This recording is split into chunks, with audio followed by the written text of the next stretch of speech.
મારું નામ રજનીકાંત પરમાર છે, હું પોતે એડવોકેટ છું. ઘટના બની એ સમયે મારા ફાધરનો મારી ઉપર ફોન આવ્યો કે બેટા અહીંયા ગાડી કંઈક બન્યું છે. ત્યારે હું હતો સેશન કોર્ટ લાલ દરવાજા ભદ્ર. તો પપ્પાને એવું કીધું કે ચિંતા ના કરો, કંઈક બોમ્બ આપણું ગેસનો બાટલો કેવું કંઈક ફાટ્યું હશે કોઈનું. કેમ કે એમને ગભરાતા રડતા ફોન કર્યો કે બહુ જબરજસ્ત અવાજ આવ્યો છે અને કે બહાર કાળું બધું દેખાય છે. એ કોર્ટમાંથી નીચે ઉતરતા મેં મારા મોબાઈલમાં એપ્લિકેશન જોતો હતો ને, જેમ રોજિંદા જોવું એ પ્રમાણે. તો અંદર દેખવા મળ્યું કે આઈજીપી કમ્પાઉન્ડ મેઘાનગરની અંદર પ્લેન ક્રેશ થયેલું છે. અને ઉપર નજર પડી તો ત્યાં છેક લાલ દરવાજા સુધી બ્લેક ગુબ્બારા દેખાતા હતા, જે આગના ગોળા.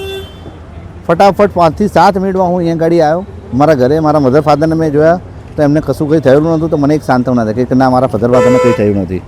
ત્યારબાદ હું થોડોક આગળ અહીંયા ગાડી આવ્યો ત્યારે અહીંયા ગાડી વચ્ચેના ભાગમાં પ્લેનનું એક પાંખ્યું પડેલું હતું આડું, જેથી એક થોડો કોટ તૂટેલો છે ને અહીંયા ગાડી વચ્ચેના ભાગમાં. જ્યારે હું આવ્યો ને ત્યારે પાંખીની અંદર આગ ચાલુ જ હતી, પણ ફાયરની ગાડીને જે પાણીનો ફુવારો અને ફોગને મારતા હતા એનાથી જેવી થોડી ઘણી ઓલવાઈ ને એની ઉપરથી કૂદીને અમે અહીંયા અંદરના ભાગમાં અહીંયા અંદર આવ્યા બાદ મેં સીધો આ બિલ્ડિંગની અંદર ગુજરું. કેમ કે આ બિલ્ડિંગની અંદર મારા ડૉક્ટર સ્ટાફ જે છે એમના સગાને બધા રહેતા હતા.